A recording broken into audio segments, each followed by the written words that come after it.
So this is video 4 of 12 videos over Chang, Taijiquan postures. So we've covered just 3 other ones. With this one here, we're going to cover Repulse the monkey. And we're going to try to stick with the same theme where we, is this movement purely a strike, or is it purely some type of a control or lock or trip or what have you.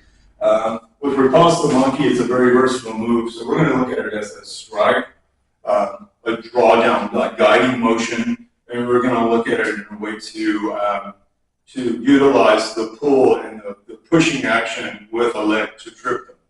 So we're going to start with a strike first. So it's kind of irrelevant, like what leg is forward, right? I mean, as long as one leg is going back and the opposite hand is going out, right? Doesn't matter. Doesn't matter. So we're dealing with this guy, and this isn't like necessarily a move where I'm going to try to capture a strike. But say he comes with the arm, he tries to grab. If I can grab hold of him, his arm, and this hand here, I'm going to come down as a strike. So however I get a hold of this arm, this leg is going to come up. And as it does, I'm going to drive it back with force, and I'm going to sink down, and I'm going to take my hand as if I'm going to slap it down on something, right? So then, however you got this arm, pull and strike. I don't care to move him, right? I mean, say he's bigger than Jonathan, and I can't really, and he's not giving me enough forward momentum in which to borrow it. I'm not that concerned with that. I just wanted to stop this thing from grabbing me or trying to hit me. And from here, I'm just going to drop my mask. Bam, right? And I would be hitting them in the face if I could, or in this situation, even in the ear, or the back of the neck, right? Again, raise the leg up and pull. Bam, and just drop. I did it on the other side, right? Opposites, right? So I seize this thing, or seize this thing, and this leg, as it rises up, this one is going to come forward, right? So it's like I'm crossing myself. And as I do, bam, I'm going to hit into it, right? Again, grab it, strike. And if I can get it from the front side, like if I was on his inside, we'll say, right? Both of those are kind of out here, right? Or I was out here. But I grab it this way, and look, just come through, bam, strike, right? We can do opposites or the same side, it's irrelevant. Same opposites, boom, we just strike. If we do like a drawdown or a guiding action, right? I'm here, he comes to kind of grab me or hit at me, and I'm going to grab the wrist, and my other hand is going to come up to his shoulder or to his upper arm. And remember, I'm trying to use some momentum. If he's smaller than you can just potentially use your mask, but I don't want to do that. So as he reaches to grab, I'm just going to pull through, and from here, just come back through with some other action. That's one of the big things that you need to see about this if you're watching it, is that a single posture is great. You should practice them. But if you really want to be successful in being able to use it in a close quarter situation, you're going to have to be able to do combinations of actions, right? So again, I'm here, and he reaches to grab, or he hits me, and he's really committing to this, right? Not just to here, but he's really trying to get through and pull through, right? If not, there's so many other moves in the Tai Chi that I could integrate into this movement if I did it in this way, right? So look, again, he does the move and pull through, and then there's my fresh knee, right? As an example. So now, interleg hooking with this action, right? So I'm either going to be using it this way, or I may be here, and I'm going to use it this way. It's basically the same action. Predominantly in the forms, when you see the leg skills being used, we're primarily doing it as interleg hooking.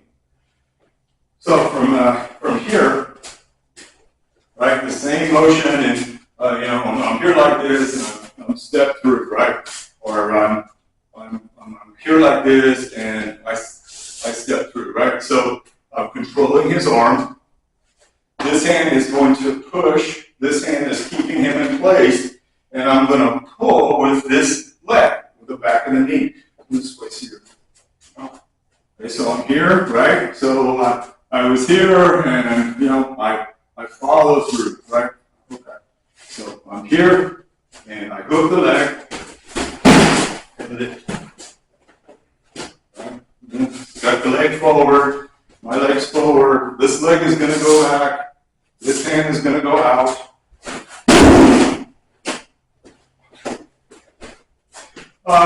What I mean about doing it from the outside, right? Say I'm here, and instead of me tripping in from the inside, I step back. I'm going to hook the leg, and I'm going to pull the leg back and push out with the hand. So look at it one more time. Again, as a strike, I'm here, and I'm going to drop into this guy, right? So it's like I catch the arm, right? Caught it, or catch it here, and I'm going to raise the leg, and as the leg drops back, I'm going to strike with the hand. Bam, right? Again, caught this, or I caught it, I come up, and he's probably still going to be coming, right? If he starts to come through, just come down and strike. As a drawdown action, I catch his arm, and I draw down. If you notice, a lot of the movements were very similar, like grasp the sparrow's tail, play the pipa, repulse the monkey. They have similar attributes if you see how they're guiding things. And then with the hooking, right?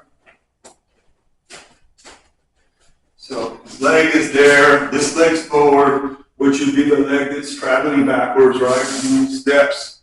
So I got the guy, it's irrelevant, and one hand's going to go forward, and the leg is going to go back. So that's my push and my pull. I put them together, and I can create a takedown. So again, these videos are very simple.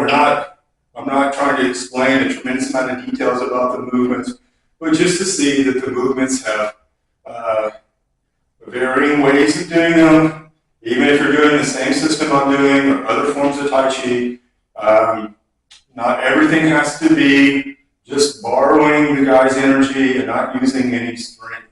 Strength is very important. If you're doing Tai Chi and you're older, 60s, 70s, you need strength. Most doctors would recommend to you in that age bracket, if you have balance or leg strength issues, to go and lift some weights. If strength training was that bad for you, it wouldn't be there. Well, it's specific to Tai Chi. Well, I need a certain amount of strength, right? Like if I'm like this, and he's pushing into me, I need to have enough strength in my structure to support me. Even though, I'm not all tight and stiff, but I know where to put the weight. But at the same time, if I don't have the muscles, or the muscle strength and the strength in the connective tissue in which to stabilize my body, it doesn't matter anyway. If Jonathan is X size, well, say the guy's 50 pounds bigger than Jonathan, I may not be able to hold my base here, right? He keeps pushing, and I got to change it to something else. That's a whole different level. And yes, you should be working on that, but you have to be strong enough and healthy enough to do this stuff. And Tai Chi hopefully is helping you to do that. So anyway, hope you liked the video.